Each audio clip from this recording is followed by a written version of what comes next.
বিসমিল্লাহির রহমানির রহিম। প্রিয় শিক্ষার্থীবৃন্দ, আসসালামু আলাইকুম ওয়া রাহমাতুল্লাহি ওয়া বারাকাতুহু। প্রিয় শিক্ষার্থীবৃন্দ, আশা করি তোমরা ভালো আছো। আমিও আল্লাহর রহমতে ভালো আছি। তো আজকে যে জিনিসটা নিয়ে আলোচনা করব সেটি হচ্ছে যে সিভি, কোএফিশিয়েন্ট অফ ভেরিয়েশন, আর ঝুঁকির আপেক্ষিক পরিমাপ। আমরা এই দুটা জিনিস নিয়ে আলোচনা করব। আমরা গত ক্লাসে যেটা জিনিস নিয়ে আলোচনা করেছিলাম সেটা হচ্ছে স্ট্যান্ডার্ড ডেভিয়েশন, এবং এই স্ট্যান্ডার্ড ডেভিয়েশন অর্থাৎ ঝুঁকির পরিমাপটা করা হয়।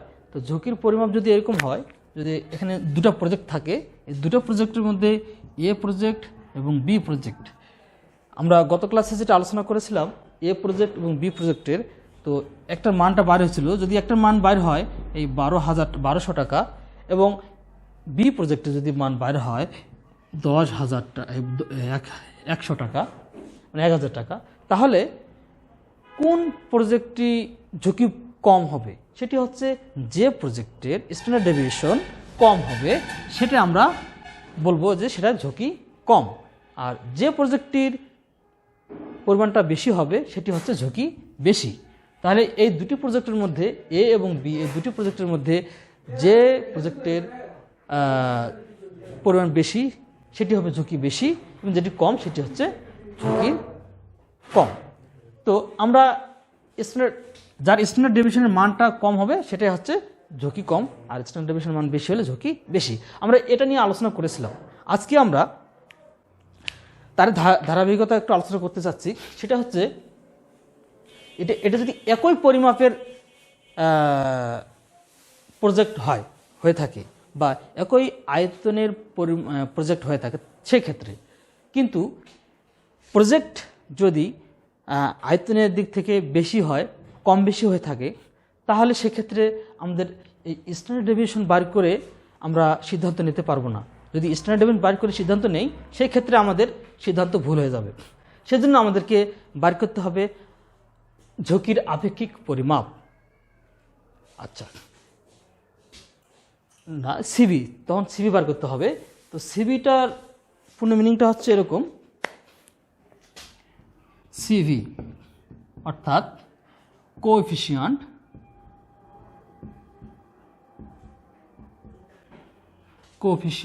অফ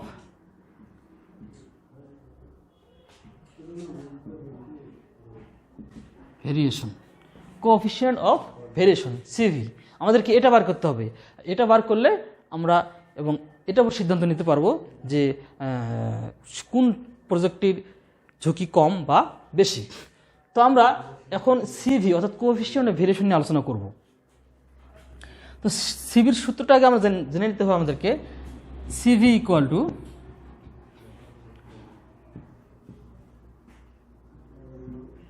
স্ট্যান্ডার্ড ডেভিয়েশন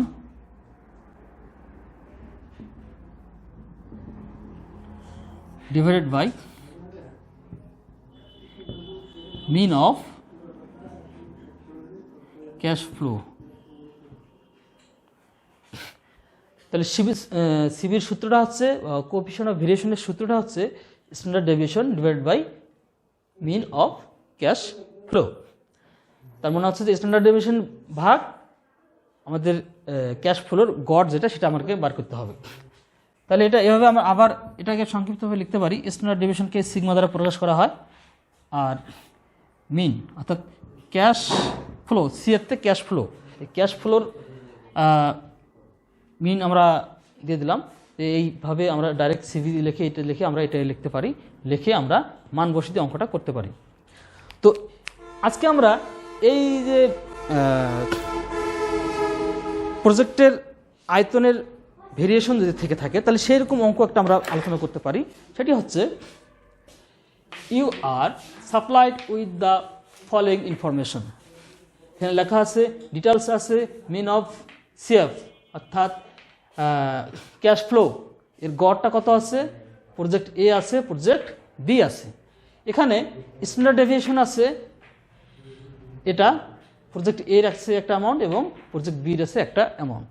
সেক্ষেত্রে বার করতে বলছে ক্যালকুলেট দ্য সিভি, অর্থাৎ সিভি কত হবে, অর্থাৎ আমাদের ঝুঁকিটা কোনটার কত ঝুঁকি কেমন আছে সেটা আমরা বার করবো এখন। আর এটা বার করতে গেলে আমাদের প্রজেক্ট এ এবং প্রজেক্ট বি এই দুটো জিনিস নিয়ে আলোচনা করতে হবে।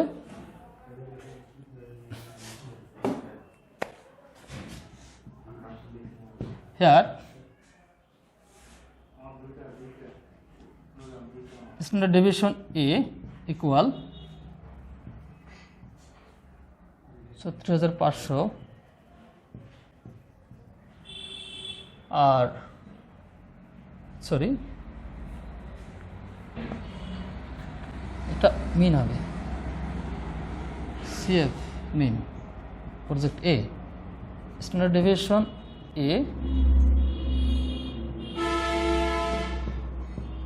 27,050 তাহলে CV ইকুয়াল টু হোয়াট? এটা প্রজেক্ট এর ক্ষেত্রে। তাহলে প্রজেক্ট এর ক্ষেত্রে যদি এটা হয়ে থাকে তাহলে আমরা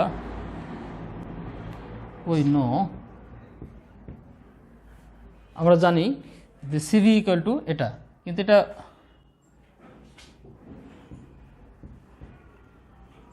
calculate of project A CV। প্রথমে আমরা লিখলাম calculate of project A CV, অর্থাৎ সিভিটা প্রজেক্ট এর সিভিটা কত সেটা বার করব আমরা। তো আমরা জানি সূত্রটা কি, CV equal to standard deviation divide by mean of cash flow. এটাকে আমরা এভাবে লিখতে পারি স্ট্যান্ডার্ড ডেভিয়েশন চিহ্ন দ্বারা এবং মিনের চিহ্ন দ্বারা। এখন আমরা এর মানটা বসে দেবো। মানটা কত? স্ট্যান্ডার্ড ডেভিয়েশনের মানটা হচ্ছে 27,050 ডিভাইডেড বাই 36,500। এটা হচ্ছে স্ট্যান্ডার্ড আমরা স্ট্যান্ডার্ড ডেভিয়েশন মান বসালাম এবং মিন অফ ক্যাশ ফ্লো মানটা বসে দিলাম। এখন এটাকে যদি আমরা ভাগ করি তাহলে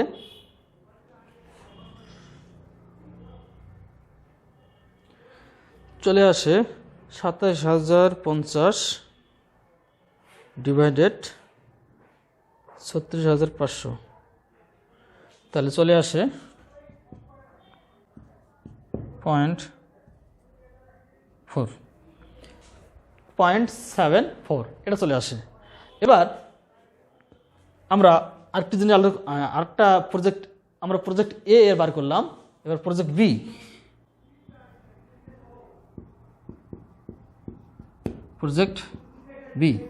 এই প্রজেক্ট বির যদি বার করতে চাই তাহলে আমাদের কি করতে হবে?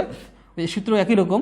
তো CV equal standard deviation B আর CF বি, এর মানটা বসে দেব। এর মানটা এখানে কোথায়? এখানে আছে এটা প্রজেক্ট বির, এটা কি মেন কত? 55,600 আর প্রজেক্ট বির স্ট্যান্ডার্ড ডেভিয়েশন আসতেছে 32,100। এটা যদি এটার দ্বারা আমি যদি ভাগ করি তাহলে আসে কত? 32,100 ডিভাইডেড 55,600, তাহলে আসতেছে 0.577 অর্থাৎ 0.758 আমরা এটা পাচ্ছি। তার মানে কি দাঁড়াচ্ছে যে স্ট্যান্ডার্ড ডেভিয়েশন, এখানে স্ট্যান্ডার্ড ডেভিয়েশন মান দেওয়া আছে এখন এবং মিনের মান দেওয়া আছে। সেক্ষেত্রে আমরা এখানে যেটা এটা তো যদি আয়তনের ক্ষেত্রে যদি ভেরিয়েশন থাকে, ভিন্নতা থাকে, যদি কম বেশি থাকে, তাহলে সেক্ষেত্রে আমাদেরকে স্ট্যান্ডার্ড ডেভিয়েশন বার করে আমরা সিদ্ধান্ত নিতে পারি না। সেজন্য আমাদেরকে কি করতে হবে যে CV অর্থাৎ কোএফিসিয়েন্ট অফ ভেরিয়েশন নিয়ে আলোচনা করতে হবে। স্ট্যান্ডার্ড কোএফিসিয়েন্ট অফ ভেরিয়েশন সূত্র বার করে আমরা যেটা মান বার করব তার যে এটা বেশি হবে বা কম হবে তখন আমরা ঝুঁকি কম বেশি করতে পারবো। কিন্তু এখানে লক্ষ্য করেও যে প্রিয় শিক্ষার্থীবৃন্দ এখানে একটি জিনিস সুন্দরভাবে লক্ষ্য করবে যে এখানে স্ট্যান্ডার্ড ডেভিয়েশন 27,50 টাকা, এখানে কিন্তু স্ট্যান্ডার্ড ডেভিয়েশন 32,100। এখানে কার স্ট্যান্ডার্ড ডেভিয়েশন বেশি? এখানে অবশ্যই বি প্রজেক্টের স্ট্যান্ডার্ড ডেভিয়েশন বেশি, অর্থাৎ স্বাভাবিকভাবে বোঝা যাচ্ছে যে এই প্রজেক্টটি ঝুঁকি বেশি, বি প্রজেক্টের ঝুঁকি বেশি। কিন্তু আমরা এখানে প্রজেক্ট ক্যালকুলেট অফ প্রজেক্ট এ এর সিবি বা এর আমরা সিবি অর্থাৎ যখন আমরা কোএফিসিয়েন্ট অফ ভেরিয়েশন বার করলাম এখানে 0.74, আর এখানে বির মান বার করলাম তখন 0.58 চলে আসলো, এখানে 0.74 চলে আসলো। তাহলে কোনটার বেশি হলো? অর্থাৎ প্রজেক্ট বি, এই প্রজেক্ট বি আমরা আমাদের কি ঝুঁকি এখানে বোঝা যাচ্ছে ঝুঁকি কম, আর এখানে বোঝা যাচ্ছে যে প্রজেক্ট এ এর ঝুঁকি বেশি, অথচ এখানে প্রজেক্ট বির ঝুঁকি বেশি ছিল। তার মানে এই অঙ্কটাতে আমাদের স্ট্যান্ডার্ড ডেভিয়েশন দিয়ে নির্বাচন আমরা করতে পারবো না। এই কারণে পারবো না যে এখানে এই স্ট্যান্ডার্ড ডেভিয়েশন এইখানকার যে প্রজেক্টগুলো আছে প্রজেক্টগুলোর আয়তনের দিক দিয়ে বা মূল্যায়নের দিক দিয়ে আমরা এটা কম বেশি রয়েছে, এই কারণে আমাদেরকে সিবি অর্থাৎ কোএফিসিয়েন্ট অফ ভেরিয়েশন নিয়ে আলোচনা, কোএফিসিয়েন্ট অফ ভেরিয়েশন এর সূত্র প্রয়োগ করে আমরা যেটা পাবো সেটাই আমরা তখন আমরা ওই ঝুঁকিটা নির্ণয় করতে পারবো যে কার ঝুঁকি বেশি আবার কার ঝুঁকি কম। তাহলে মূলত এখানে দেখা যাচ্ছে যে প্রজেক্ট এর চেয়ে প্রজেক্ট বির ঝুঁকি কম, তাহলে আমরা প্রজেক্ট এটাই গ্রহণ করতে পারি। তো প্রিয় শিক্ষার্থীবৃন্দু, দেখো আমরা এই অঙ্কটি করে ফেললাম। এখন আমরা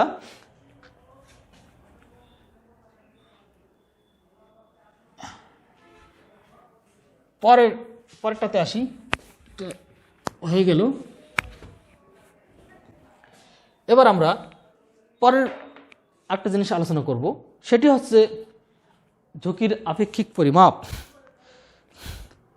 ঝুঁকির আপেক্ষিক পরিমাপটা কীভাবে আমরা করব? এখানে একটি জিনিস লক্ষণীয় যে ঝুঁকির আপেক্ষিক পরিমাপটা নির্ণয় করতে গেলে আমাদের যে জিনিসটা দরকার হবে সেটি হচ্ছে কোনো সিকিউরিটি বা সম্পদের ক্ষেত্রে যেটা আমরা করব এটা বাইর করতে গেলে আমাদেরকে কয়েকটা ধাপে বাইর করতে হবে। তার মধ্যে আমাদেরকে যে জিনিসটা বার করতে হবে সেটি হচ্ছে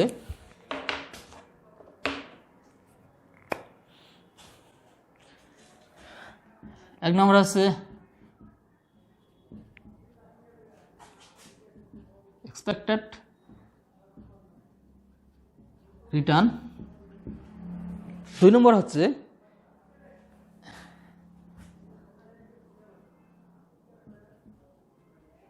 রিটার্ন ও এক্সপেক্টেড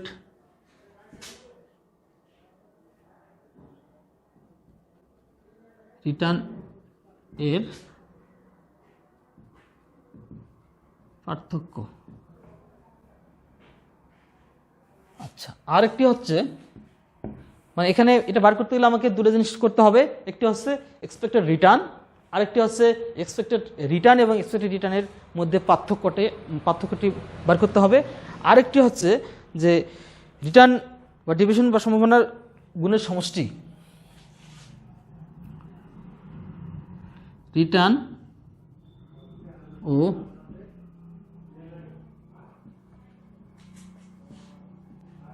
সম্ভাবনার গুণফলের সমষ্টি। তো এই তিনটা জিনিস সমন্বয় এই সূত্রটি প্রয়োগ হবে এবং তখন আমরা অঙ্কটি করতে পারবো। অর্থাৎ প্রথমে আমরা এক্সপেক্টেড রিটার্ন বার করতে হবে, তারপরে এক্সপেক্টেড রিটার্নের সাথে রিটার্নের পার্থক্যটি কত সেটা বার করতে হবে, তারপরে রিটার্ন ও সম্ভাবনার সাথে গুণফল করে তার সমষ্টিটা বার করতে হবে। এবার আমরা এই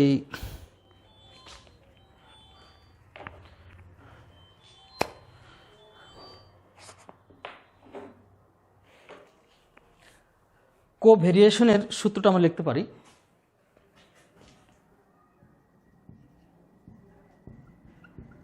we know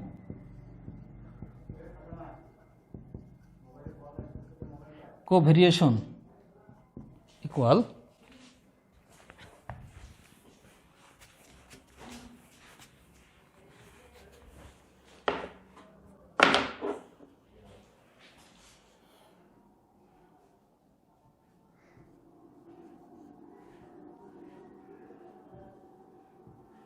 n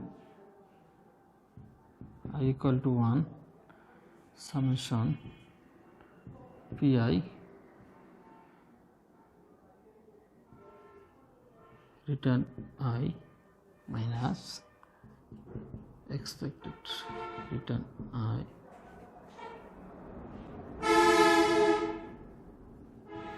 third bracket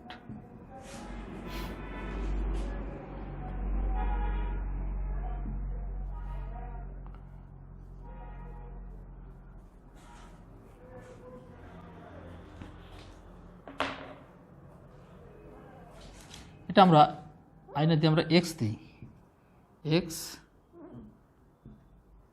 x R y expected return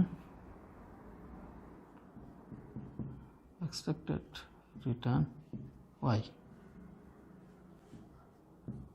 এই হলো আমার সূত্র। অর্থাৎ যে সূত্রটি হচ্ছে যে এক্সপেক্টেড কোভেরিয়েশনের সূত্রটা হচ্ছে যে দুটো প্রজেক্ট থাকবে, এই দুটি প্রজেক্টের মধ্যে সমন্বয় করে আমাদেরকে জিনিসটা একত্রে কতটা আসে, কতটুকু ঝুঁকি আসে সেটা আমরা নির্ণয় করতে হবে। তো কোভেরিয়েশনটা নির্ণয় করতে গেলে আমাদের সূত্রটা হচ্ছে summation n I1 equal to I1 summation P1 PI equal to expect return কোন প্রজেক্টের, এ প্রজেক্টের না বি প্রজেক্টের। যদি এ প্রজেক্টের হয়, এক্স প্রজেক্ট এ কি আছে রিটার্ন আর তে return minus expected return project এ মানে এক্স এর into return minus expected return Y. এই দুটো আমরা এখানে এটাও গুণন অবস্থা, এটাও গুণন অবস্থা এবং এটাও গুণন অবস্থায়। এই গুণন অবস্থা আমরা গুণ করে দেবো মানগুলা। যদি বেশি হয়ে থাকে তাহলে এক্ষেত্রে আমরা প্লাস প্লাস করে দিতে পারি, অথবা আমরা সারণী আকারে করতে পারি অঙ্কটি। তাহলে এখন এই এক অঙ্কের দিকে একটু তাকাই, দেখা যাচ্ছে যে calculate the covariation of return of securities X and Y from following information. এই ইনফরমেশনগুলোর মধ্যে রয়েছে economy A B C D E. এবার প্রবাবিলিটি মানে সম্ভাবনা, মানে আয়ের সম্ভাবনা কতটা, 0.1, 0.2, 0.4, 0.2, 0.1। এবার রিটার্ন অফ এক্স, এর রিটার্নটা কত, -8, 10, 8, 5, -4। এখানে রিটার্ন অফ ওয়াই কত আছে, 14, -4, 6, 15, 20। এগুলো হচ্ছে আমার রিটার্ন আছে, এক্স ওয়াই রিটার্ন, প্রবাবিলিটি আছে এবং ইকোনমি আছে ABCDE। এখন এখানে বলছে যে কি বলছে, ক্যালকুলেট দ্য ভেরিয়েশন। আমরা কোভেরিয়েশন আমরা সূত্রটি লিখেছি, সূত্রটি আমরা আগে অবগত হচ্ছে যে সূত্রটি এভাবে লিখতে হবে। আচ্ছা, এভাবে লিখে আমাদের অঙ্কটি করতে হবে।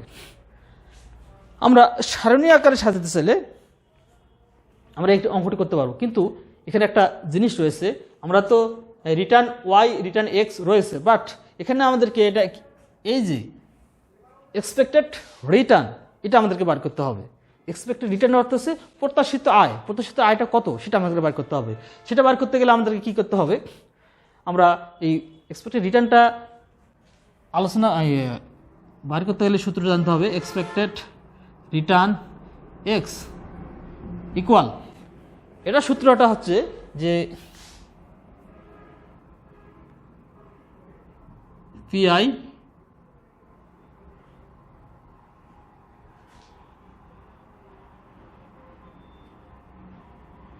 রিটার্ন হচ্ছে আরআই।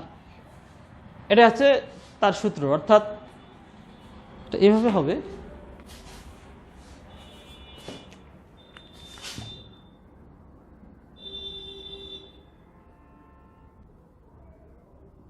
এন ইকুয়াল টু 1, এখানে পিআই আর আই, দ্যাটস এনাফ। এটি হচ্ছে এক্সপেক্টেড রিটার্নের সূত্র। আবার এই সূত্রটাকে আবার এভাবে লেখা যেতে পারে যে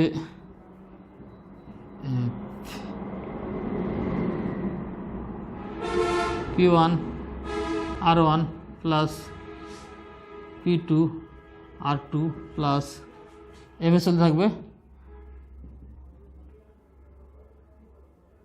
PN RN। মানে এখানে জয়টা হবে, মানে পিআই প্রবাবিলিটি যতটা হবে ততটাই লিখতে হবে, তাহলে এভাবে লিখতে পারি। তো এটা আছে আমার এক্সপেক্টেড রিটার্ন। তো এক্সপেক্টেড রিটার্ন বার করতে গেলে আমাদেরকে এখানে তো আমাদেরকে যেহেতু এখানে এক্সপেক্টেড রিটার্নটা রাখতেছে, সেহেতু আমাদেরকে এক্সপেক্টেড রিটার্ন আলাদা করে বার করতে হবে। দুটো প্রজেক্টরে এক্সপেক্টেড রিটার্ন আমাদেরকে বার করতে হবে। সেই ক্ষেত্রে আমরা যদি মানগুলো বসে দিই, তাহলে এখানে কি আসে দেখো, এক্সপেক্টেড রিটার্ন এক্স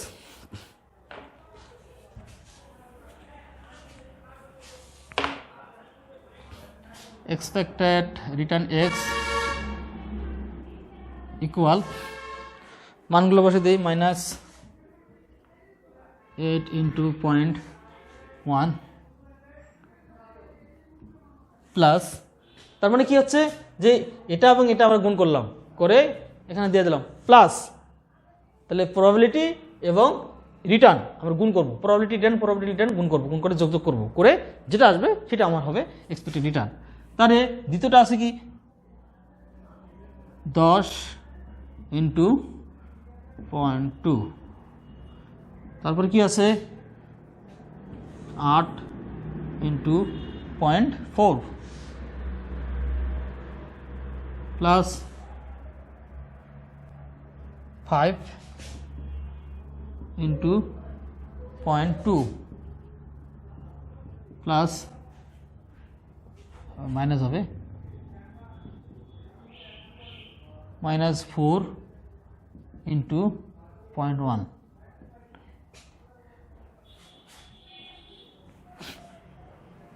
এটা আমাদের গুণ করে করে যোগ বিয়োগ করে যেটা আসতেছে সেটা আমরা একবারে করে নেব।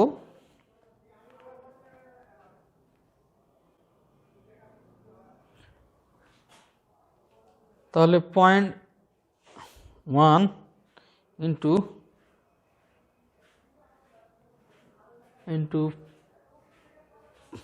8, তাহলে আসতেছে 0.8। এখানে যেহেতু মানে যে হবে, তাহলে 0.8 প্লাস, এবার আসে 10 into 0.2, তাহলে 2 আসে। তারপরে আসি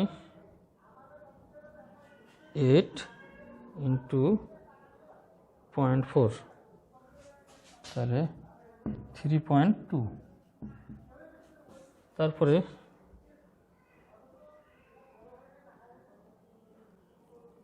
কত আসে 1 2 3 4, 5 into 2, 5 into 0.2, 1 প্লাস 4, এখানে 4 into 0.1, তাহলে কত আসে এখানে মাইনাস প্লাস, মানে এখানে মাইনাস হবে -0.4। এখন এটাকে যোগ করি, আমরা যোগ বিয়োগ করব। এখন এটা এবং এটা যোগ করবো, আর এটা যোগ করব। তাহলে 8 আর 4 আর 9 10 11 12.12 আসতেছে। আর এখানে যোগ করতে হবে 2, এটা যোগ করলে যেটা আসে সেটা থেকে আমরা যদি বাদ দিই, তাহলে এখানে ভুল হয়েছে, এটা হবে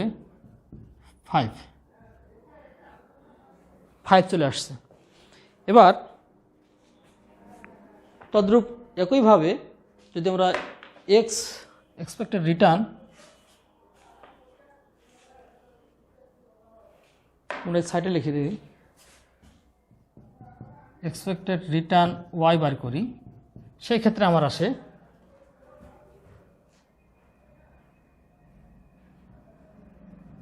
14 ইন্টু 0.1 যোগ -4 ইন্টু 0.2 যোগ 6 ইন্টু 4.4 তারপরে প্লাস 15 ইন্টু 0.2 আবার 20 ইন্টু 0.1। এটা আমরা ক্যালকুলেশন করে যেটা আসে সেটি হচ্ছে 8। এই 8% এবং 5% এই দুটো চলে আসে। এই আমরা এতক্ষণে আমরা এই এক্সপেক্টেড রিটার্নটা বার করলাম। এই এক্সপেক্টেড রিটার্ন সাথে আমরা এই এক্স এবং ওয়াই এর এক্সপেক্টেড রিটার্নটা বার করলাম। এখন আমরা এই সূত্রে আমরা প্রয়োগ করে দেবো। যদি আমরা এই সূত্র প্রয়োগ করে দিই তাহলে আমাদের অঙ্কটা হয়ে যাবে। তাহলে এখন এই ক্ষেত্রে সূত্র প্রয়োগের আগে আমরা এখানে আরেকটা জিনিস আছে, যদি আমরা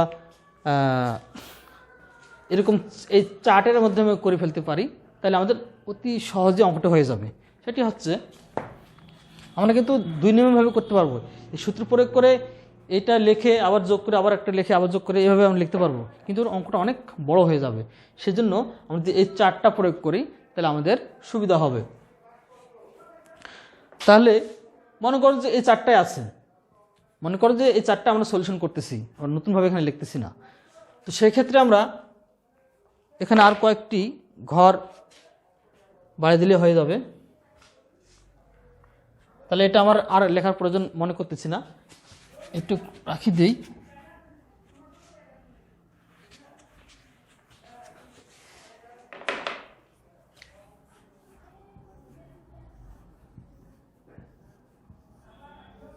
আমরা এটা লিখলাম ইকোনমি ABCDE, প্রবাবিলিটি লিখলাম, রিটার্ন লিখলাম, রিটার্ন এক্স এবং রিটার্ন ওয়াই লিখে ফেললাম।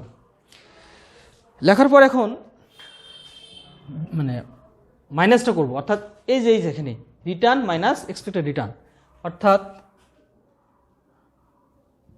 Return X minus expected return X, এটা আবার লিখব return Y expected return Y. তারপরে যেটা আসবে সেটা হচ্ছে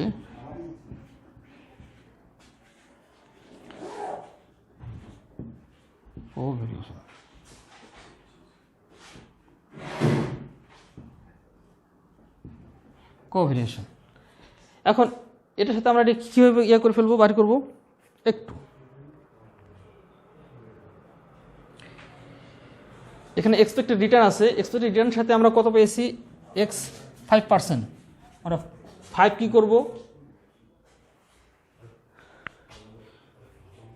প্রবাবিলিটির সাথে আমরা কি করব, গুণ করব। 0.1 ইন্টু প্রবাবিলিটি 8, তারপরে কি আছে এক্সপেক্টেড, এটা আমরা বিয়োগ করব, এর সাথে এটা আমরা বিয়োগ করে ফেলবো।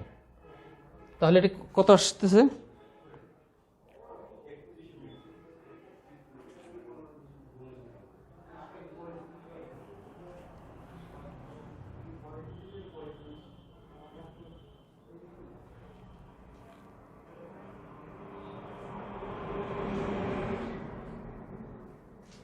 রিটার্ন হচ্ছে এটা 8 মাইনাস এক্সপেক্টেড রিটার্ন 5,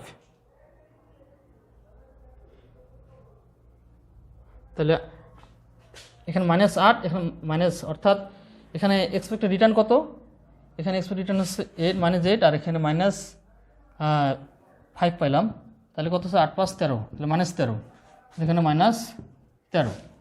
তারপরে 10 থেকে -5 বাদ দিলে কত আসতেছে 5, তারপরে আসে কত 8 থেকে 5 বাদ দিলে 3, 0, আর এটা কত মাইনাস, তাহলে 5, 6, 7, 8, 9, -9। এটা আসতেছে আমার এক্সপেক্টেড রিটার্ন ইয়ার। ওয়াইয়ের এক্সের, এবার ওয়াইয়ের আসবো, এখান থেকে আমরা বাদ দেবো কত 8, পরে যেটা পাইলাম ওয়াইয়ের, এই ওয়াইয়ের মানটা আমরা এখান থেকে বাদ দিলে তাহলে আমরা 6 পাচ্ছি, 6। এটা থেকে আমরা যদি আমরা 8 বাদ দিই তাহলে কত আসতেছে, এখানেও -8 মাইনাস হলে এখানে -4, তাহলে -4 আর -8 তাহলে কত হচ্ছে 12 হচ্ছে, তাহলে -12। আর 6 থেকে 8 বাদ দিই তাহলে -2। এবার 15 থেকে 8 বাদ দাও 7, এটা পজিটিভ হবে। আবার 20 থেকে 8 বাদ দাও তাহলে কত হচ্ছে 12। তাহলে প্রিয় শিক্ষার্থীবৃন্দু এখানে 12টা পজিটিভ হবে। এখানে একটি জিনিস লক্ষণীয় যে আমরা এই মানটার সাথে আমরা এই 5 এটা বাদ দিলাম, বিয়োগ করলে আমরা এই পজিশন অর্থাৎ এক্সের মান কত যেটা পাইলাম সেটার সাথে 5 বাদ দিলাম, দেওয়ার পরে যেটা আসবে সেটা আমার 13 আসবে। এভাবে করে আমরা বিয়োগ করে আমরা মানগুলো বসাই দিলাম, দূরে চলে আসলো। এখন আমার বাইর করার মূল উদ্দেশ্য যে কোভেরিয়েশনটা কী বার করব, আমাকে এই প্রবাবিলিটির সাথে এই যে আমাদের যে এটা পাইলাম এটা গুণ করব, এটার সাথে আমরা এটা গুণ করব, করার পর যেটা আসবে সেটা এখানে বসাবো। তাহলে আমরা এটা এবং এটা গুণ করব, করলে কত আসে, এটা এবং এটা। আমরা probability return minus expected return Y minus expected return এটা গুণ করব, করার পরে একসঙ্গে এখানে বসবে। তা দেখি গুণ করে, এখানে 6 ইন্টু 13 ইন্টু 0.1 যেটা আসে সেটা হচ্ছে 7.8। তবে এখানে যেহেতু মাইনাস আছে তো অবশ্যই মাইনাস হবে 7.8। এভাবে করে আমরা গুণগুলো বসে দিচ্ছি, -12, আবার এটার সাথে এটা 3টা গুণ করলে চলে আসে -2.4। এরপরে চলে আসে, যেহেতু এখানে 0 সাথে এই গুণ করলে সব কিছু 0 হয়ে যায়। এবার এটা এবং এটা গুণ করলে যেটা আসে সেটা -10.8 এটা চলে আসে। এটা যোগ করলে, টোটাল যোগ করলে যেটা আসতেছে সেটা আছে -33.0, অর্থাৎ আমার এখানে -33.00 চলে আসতেছে। এখানে আমার এই ভেরিয়েশনটা হচ্ছে আমার 33.00। তো শিক্ষার্থীবৃন্দু আশা করি তোমরা এই অঙ্কটি বুঝতে পেরেছো, আর এই অঙ্কটি বারবার তোমরা দেখলে তোমাদের এই সমস্যাটা সমাধান হয়ে যাবে। বারবার দেখলে এই সমস্যাটা সমাধান করতে পারবে এবং এরকম অঙ্ক আরও অনেক কিছু করতে পারবে। তো প্রিয় শিক্ষার্থীবৃন্দু আজকে আমি এখানে শেষ করছি। আল্লাহ হাফেজ।